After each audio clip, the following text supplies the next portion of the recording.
नमस्कार दोस्तों, मैं समीक्षा कपूर और आप देख रहे हैं प्रलय टीवी। दोस्तों, आज हम बात करेंगे कांग्रेस पार्टी के पत्तलकारों में से एक और बड़े नाम की। हम आपको मिलवाने जा रहे हैं जिनका चेहरा देखते ही भ्रष्टाचार की याद आती है। नाम है पलियप्पन चिदम्बरम। 16 दिसंबर 1945 को एक रईस परिवार में जन्मे चिदम्बरम कांग्रेस पार्टी से संबंध रखते हैं। ये एक भारतीय राजनीतिज्ञ एवं भारत के पूर्व केंद्रीय वित्त मंत्री हैं। इसके अलावा चिदम्बरम एक स्थापित कंपनी मामले के वकील हैं, जिन्होंने अब दिवालिया हो चुकी हैं। एरियन सहित कई प्रसिद्ध संस्थाओं के लिए पैरवी की है। पी चिदम्बरम केंद्र में पिछली 2 कांग्रेस नेतृत्व वाली सरकारों के एक महत्वपूर्ण सदस्य थे। तभी इन पर भ्रष्टाचार और देशद्रोह तक के आरोप लगे हैं।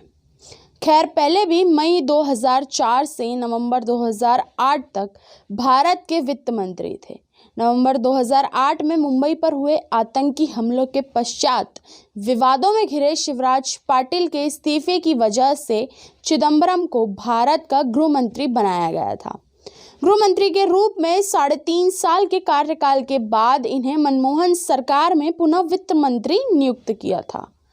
अब चलिए आइए आपको बताते हैं इनकी काली करतूतों के बारे में। दोस्तों, आश्चर्य होता है आखिर कैसे कोई नेता इस भारत भूमि में नेतागिरी करते रहे थे, जिनकी रगों में ही भ्रष्टाचार बसा हुआ था। पी चिदम्बरम ने बतौर गृह मंत्री पाकिस्तान के लश्कर-ए-तैयबा के आतंकियों की सूचना छुपवाई। खुफिया एजेंसियों की निगरानी रिकॉर्ड में जो बतौर आतंकी थे, उन पर से चिदम्बरम ने आतंकी का लेबल हटवाया।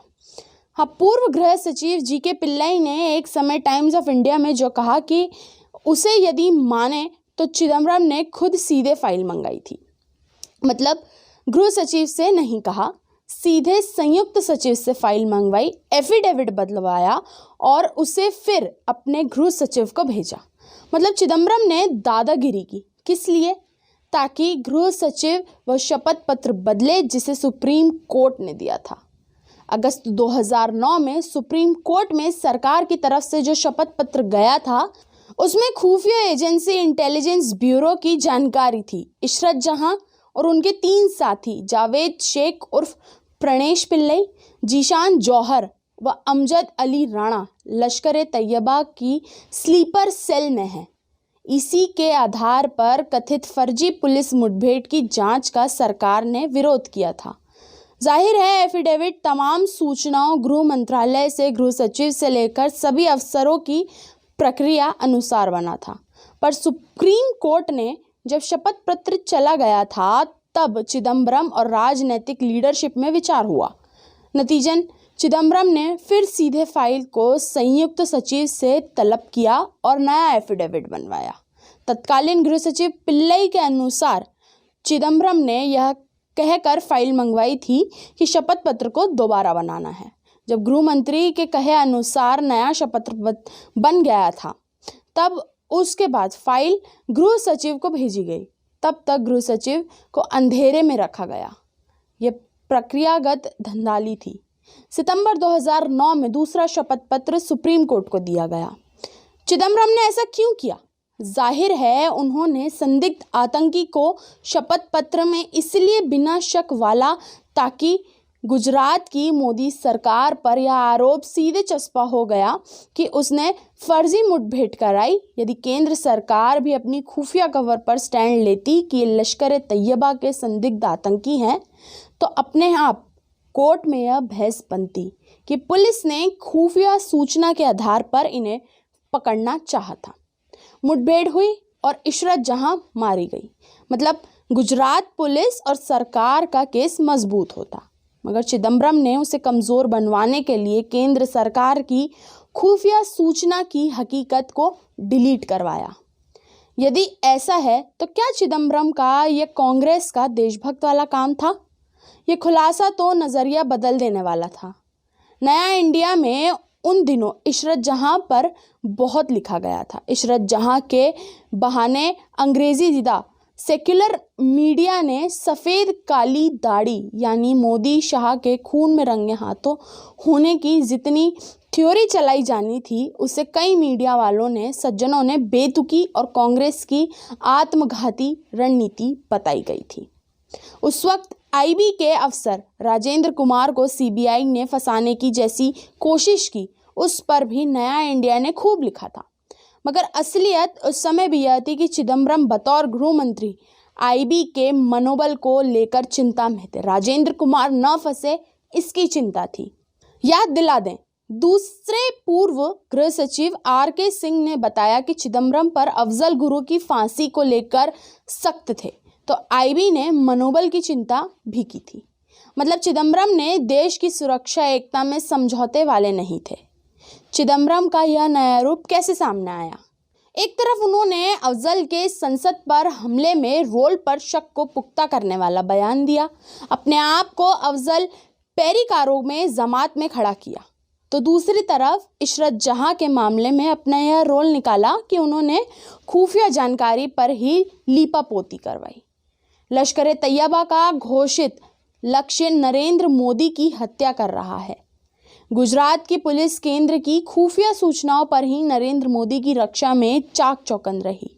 इसी के चलते गुजरात पुलिस ने लश्कर तैयबा की स्लीपर सेल से जावेद शेख उर्फ प्रणेश पिल्लई, जीशान जौहर व अमजद अली राणा और इनके साथ घूमने वाली इशरत जहां पर निगरानी रखी हुई थी। पूर्व गृह सचिव जी.के. पिल्लई ने इस बात को पुष्ट किया था कि पुलिस मुठभेड़ में मारे गए 2 पाकिस्तानी जावेद शेख लश्कर के ऑपरेटिव थे। इशरत और जावेद यूपी और अहमदाबाद में होटल लॉज में कई बार साथ रहे थे। वह उसके और अन्य मॉड्यूल की कवर थी। जबकि तथ्य यह है कि जब पुलिस मुठभेड़ में इशरत जहां मारी गई थी, तब लश्कर के मुताबिक मुख्य पत्र गजवा टाइम्स में उसे शहीद बताया गया था। बाद में फर्जी मुठभेड़ का भारत में हल्ला हुआ तो इशरत का नाम हटा दिया गया। सोचे, ऐसे ही काम क्या चिदम्बरम ने एफिडेविट बदलवाकर नहीं किया? चिदम्बरम ने सुप्रीम कोर्ट में नया शपथ पत्र पेश करवाया, सभी को गुमराह किया। गुमराह में आतंक और आतंकी के मामले भी। गृह मंत्री में जो सच था उससे अदालत और देश से छुपवाया। ऐसा काम किया जिससे देश विरोधियों के हौसले बुलंद हुए। भारत का गृह मंत्री राजनीतिक स्वार्थ में किस सीमा तक जा सकता है, इस पर जितना दिमाग लगाएंगे आपका दिमाग खराब हो जाएगा। खैर, दुर्भाग्य यही है कि ऐसे नेता आज आज़ाद हैं। चलिए आगे बढ़ते हैं। इस बार एक हाई वोल्टेज ड्रामा और फिर सीबीआई की गिरफ्तारी। जी हाँ, आईएनएक्स घोटाले के करोड़ों रुपए की घूसखोरी में चिदम्बरम और उनके पुत्र फंसे थे। उस समय चिदम्बरम ने मीडिया फुटेज में जमकर खाया। सड़क के नेताओं से लेकर राहुल तक सभी ने मोदी सरकार को दोषी भी ठहराया था। ऐसा पहले नहीं होता था। कोई नेता फंसे तो पार्टी खुद को अलग रखती थी। भाजपा अध्यक्ष बेंगलुरु 1 लाख की रिश्वत के मामले में अकेले फंसे थे, भाजपा नहीं। लालू भी अकेले फंसे थे, राजा और कनिमोझी भी अकेले फंसे थे, पार्टी बच निकली थी। यहाँ चिदम्बरम के मामले में तो कांग्रेस पार्टी ने उन्हें गोद ही ले लिया था। पी चिदम्बरम के भ्रष्टाचार के खिलाफ कांग्रेस शासनकाल में मामला दर्ज हुआ था और ये बात तब ईडी और सीबीआई दोनों ही डंडा बैठा दिए गए थे। दरअसल आईएनएक्स घोटाले पर 2017 में तेजी आई। तभी से प्रवर्तन निदेशालय ने चिदम्बरम पिता पुत्र की घेरीबंदी शुरू की और इस बात पर मकाम तक पहुंचा दिया कि बेल खारिज करते हुए हाईकोर्ट ने चिदम्बरम के लिए सरगना शब्द का प्रयोग तक कर दिया था। दोस्तों, कांग्रेस में दागी नेताओं की पूरी फौज है। देश की सत्ता में लंबे समय तक कांग्रेस रही तो घोटाले भी उसी के नाम रहेंगे।